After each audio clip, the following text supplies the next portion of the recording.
नमस्कार मित्रांनो, आज आपण सूस येथे सूस केसरी या शर्यत निमित्ताने आलो मित्रांनो. तसंच आपण बकासूरच्या गोठ्यावर आलो मित्रांनो. सूस गावामध्ये गावापासून वरच्या बाजूस बकासूरचा गोठा आहे. ते मित्रांनो, आपण तुम्हाला बकासूरचा गोठाही दाखवणार आहे. तसंच आता आपण मोहित शेठ धुमाळ यांच्याशी बोलणार आहे. तरी तुम्हाला पहिला गोठा दाखवतो, एरिया दाखवतो. अतिशय निसर्गरम्य अशा परिसरात हा गोठा आहे आणि गावापासून बाहेर असल्यामुळं एकदम अशा निवांत जागी गोठा आहे आणि तो आपण तुम्हाला दाखवणार आहे. त्याचबरोबर बकासूरबद्दल मालकाशी बोलणार आहे.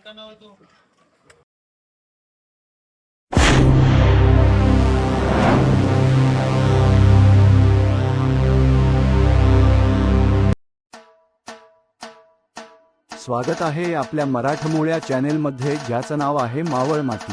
आणि हो, चॅनेलला सबस्क्राईब केले नसेल तर सबस्क्राईब करा आणि बेल आयकॉन दाबायला विसरू नका. मोहित शेठ धुमाळ यांचा हा बैल गोठा आहे. तरी हा गोठा निसर्गरम्य अशा परिसरात गोठा आहे मित्रांनो. अतिशय सुंदर असं वातावरण आहे.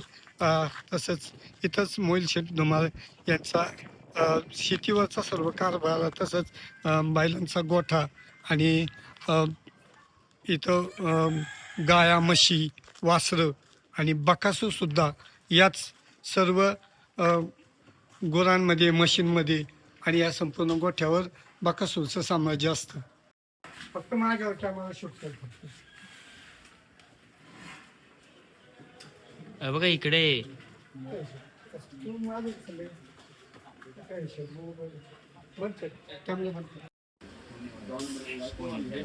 मित्रांनो, काळ भैरवनाथ केसरी या शर्यत निमित्ताने आपण आज बकासूरच्या गोठ्यावर आलो.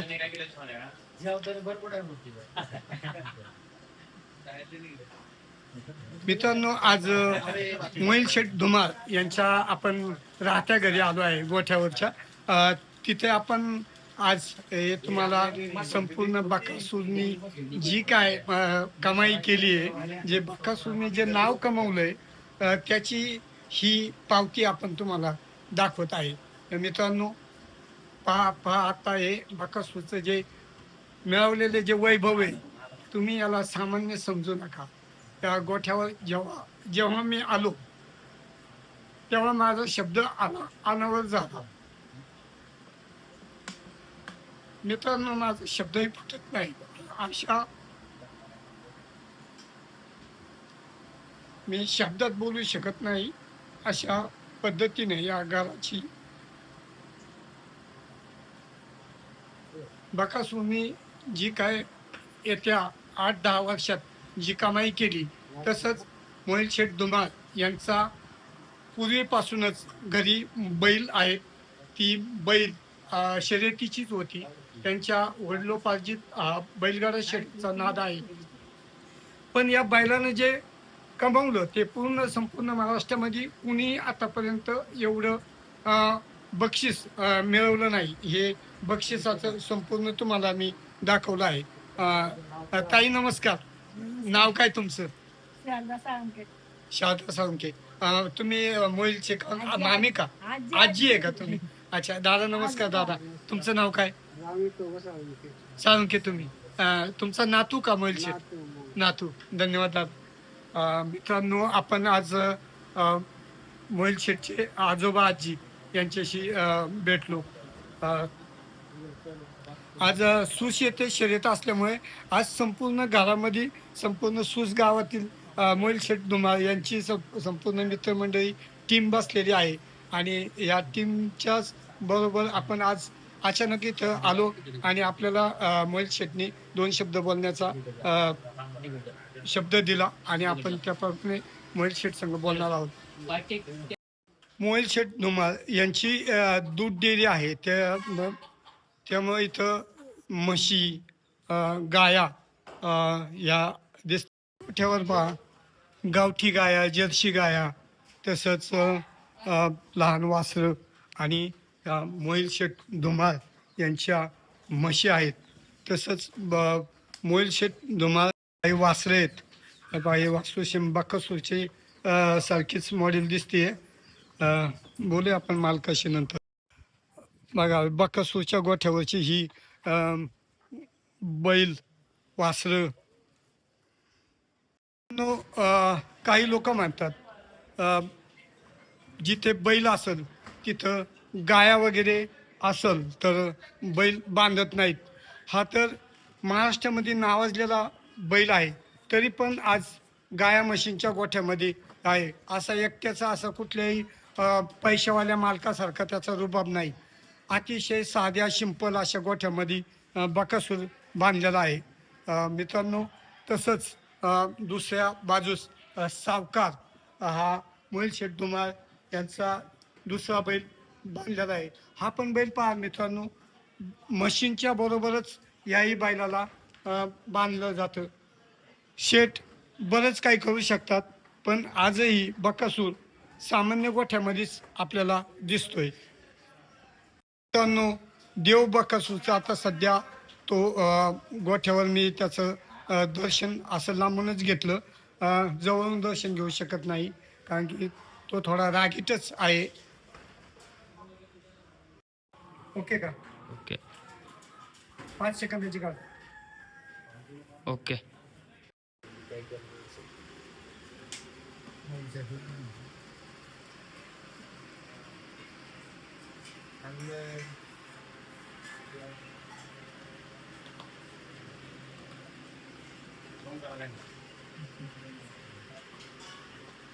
भैरवनाथ केसरी सूस ही शर्यत झाली आज. नियोजन तुमचंच असणार. आज शर्यत घाटावर आज मी आलो. आज उशिरा आलो मी. उशिरा येऊन 1-2 बाईक भेटल्या. नंतर ठरवलं की चला बकासूरला जाऊन पाहूया. त्या निमित्ताने आज आपल्या गोठ्यावर आलो. गोठ्यावर आल्यानंतर मला स्वतःला हे बकासूरचं वैभव जे पाहिलं बक्षिसांचं, मला शब्दच फुटेना. कारण की मी आतून माझा देव मानतो त्याला. मला कुठेही घाटावर गेल्यानंतर मला त्याला पाहिल्यानंतर जे वेगळी ऊर्जा माझ्यामध्ये संचार होती, त्याला पाहिल्यानंतर जे मला वेगळं असं म्हणजे फिलिंग होतं, ते इथं आल्यानंतर तर मी अक्षरशः मला काहीच बोलता येईना. तरी पण तुमच्या संग 2 शब्द बोलावं असं इच्छा आहे. शेट आज बकासूर शर्यत घाटावर आला होता का? अच्छा. शेट आज चालू वर्षाची शेवटची शर्यत कुठली? कालच बैल पळून आला. काल पळून आलो. शेट आता म्हणजे मैदान हे शेवटचं होतं का आज? आई आलो. शेट 2026च्या दरम्यान किती गुलाब झाले? भरपूर झाले, आता एवढं सांगता नाही. सांगतो नाही. ह्या वर्षाचा बैलाचा काळ खूपच बेकार गेला. तरी पण आज किती वर्ष झालं आज बैल टिकून? 5 वर्ष झालं. 5 वर्ष झालं. आज गावठी खिल्ला मध्ये एवढा बैल कुठलाही टिकून नाही जेवढा आपला बैल आहे. तुम्हाला काय वाटतं अजून किती वर्ष बैल पळू शकतो आपला? भरपूर दिवस पळून. अच्छा, आता वय किती आहे शेट आपल्या बैलाचं? 7 वर्ष. 7 वर्ष. मित्रांनो, आज 7 वर्ष पहिल्यामध्ये राहणं इतकं सोपं नाहीये. त्यावर बैलावर अनेक प्रसंग येऊन गेले. पोटामधून तार काढल्यापासून तर त्याच्या वाईट दिवसापर्यंत आपण बरेच मीडियावर त्याचे व्हिडिओ पाहिले असतील. तसंच पडता काळही पाहिला असेल. आणि त्याचा 2025चा सारखा आलेख जर पाहिला तर संपूर्ण महाराष्ट्रामध्ये बकासूर एवढ्या फायनल एकाच वर्षात 5 वेळा हिंद केसरी झालेला एकमेव बैल बकासूर असतात. शेट, तुम्ही 2025-24 बद्दल काय बोलू शकता? त्याच्याबद्दल जेवढं बोललं तेवढं कमीच आहे. ह्या वर्षाचा हिंद केसरी शर्यत झाल्या त्यामध्ये किती शर्यत गुलाल झालं शेट? झालं ना 2-3. अच्छा. पेडगाव हिंद केसरीला आता नियोजन झालंय का होणार आहे? नाही जमवणार. अच्छा, म्हणजे गुपित असणार. शेट, आता काय मी बैलाबद्दल तर मी बोलू शकत नाही. आपण काय सांगू शकता बैलाबद्दल? सगळं सांगितलं काय राहिलंच नाही सांगितलं. प्रत्येक युट्यूबर आपल्याकडे येतो. प्रत्येक युट्यूबरला बैलाची सगळी स्टोरी माहिती आहे. त्यामध्ये मी तर एक मावळ माती युट्यूब नवीन माणूस काय बोलणार काय. तर मित्रांनो, आज या सूस गावामध्ये मी आलो. तुम्ही सर्वांनी मला 2 शब्द बोलण्याची चान्स दिला. शेटनी तर प्रत्येक युट्यूबरला महाराष्ट्रातील जे टॉपचे बैलगाडा क्षेत्रातील युट्यूबर आहे, शँडी गुरुपासून तर फार नवीन युट्यूबर पर्यंत मी माझ्यापर्यंत मोहित शेठ धुमाळ यांनी बाईट देण्यास कधी नकार दिला नाही. मी 2 वेळा त्यांच्या संपर्कात आलो, पण त्यांच्या वेळेअभावी मला बाईट भेटली नाही. पण त्यांचा शब्द होता, मामा देईल तुम्हाला बाईट. आज गोठा पाहायला मिळाला. त्यांचं राहतं घर पाहिलं, भारावून गेलो. मला काही बोलता येईना, पण शेठ समोर आता 2 शब्द बोललो. मित्रांनो, धन्यवाद. रामकृष्ण हरी. मावळ माती युट्यूब. नाही बोलू शकत मी. तुमची काय बोलणार? वयाने तुम्ही लहान आहे माझ्यापेक्षा, पण काय नाही बोलण्याची मला काय बोलाय सुचना घ्यायला काय. धन्यवाद. तुम्ही 2 शब्द.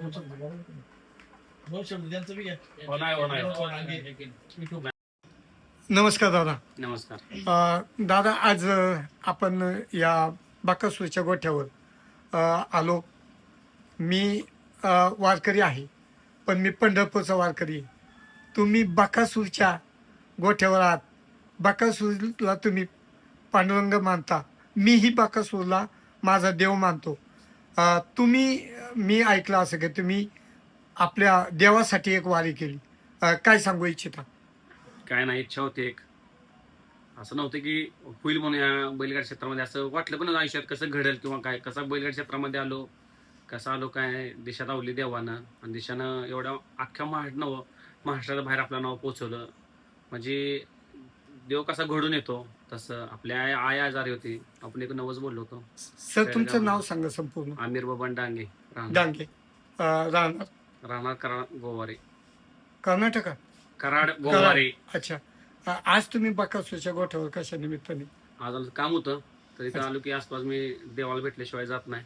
मामाला किंवा मोहिला कॉल करतो, मला गोठा यायचा आहे. अच्छा. तुम्ही बाकासूरच्या सतत संपर्कात असता का?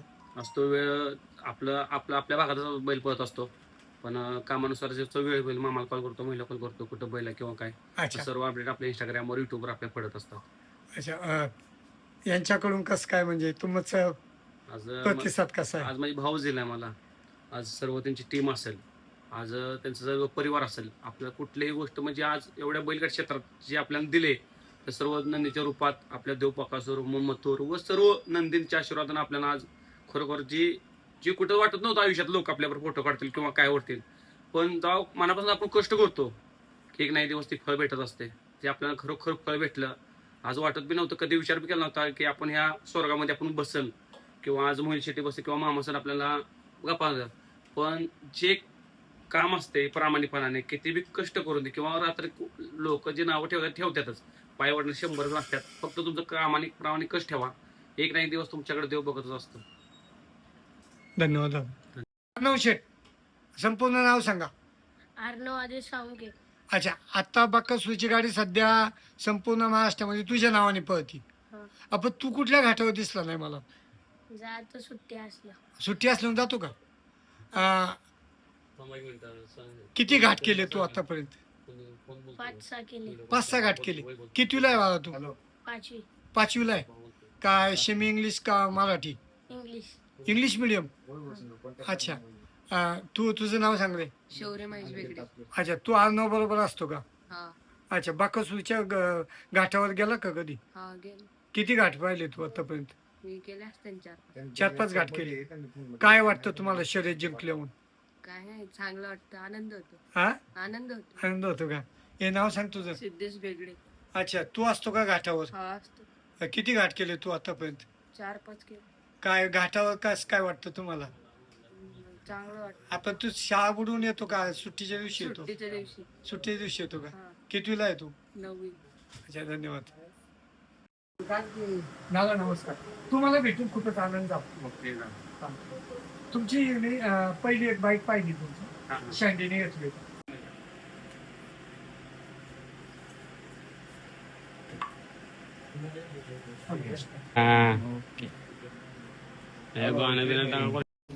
तुझं एवढं निकाल येऊन पेंडिंग ठेवता.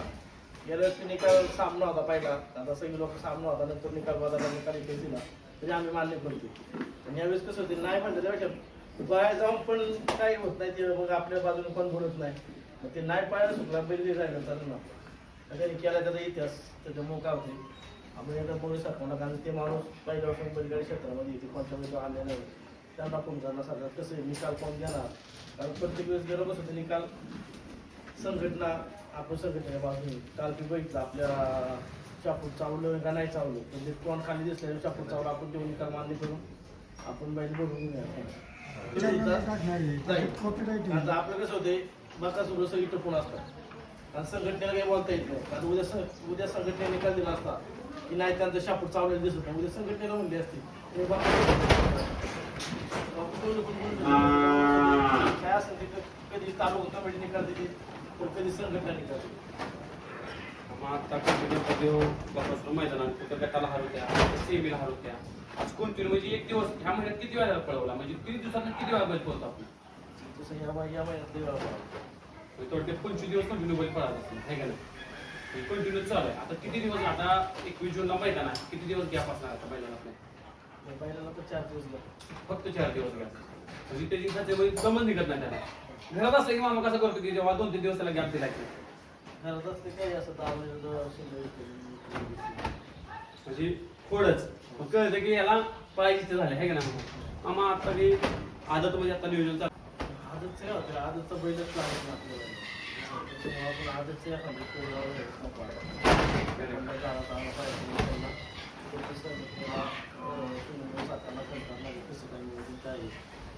गेले निकाल करायचे त्यामध्ये सामना होता. त्यांनी पहिले सांगितलं 2 खेळ निकाल द्यायला सामना द्यायला पाहता राहुल बैलला पण सामने असा नाग पाहिलं आणि 1 नंबर गेल्या वर्षी त्याला झाला होता सामना. राहुल गांधी म्हणजे मोठं मन केलं होतं की सामना निकाल द्या, है ना. मामा एक माणसाची लाटची जोडी म्हणजे आज सर्व देव समोर जातं आपला देव आणि बक्कासूर सगळ्यांची इच्छा की पुन्हा एकदा ही जोड फक्त प्रेक्षकांसाठी पळावी. काय कधी आपल्याला पळता दिसेल किंवा कधी त्याला यश येईल,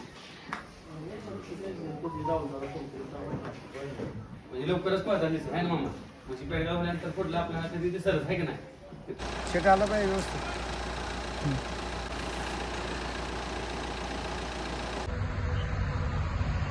आपणास व्हिडिओ आवडल्यास व्हिडिओस लाईक करा, सबस्क्राईब करा, जास्तीत जास्त लोकांपर्यंत शेअर करा. जय हिंद, जय महाराष्ट्र.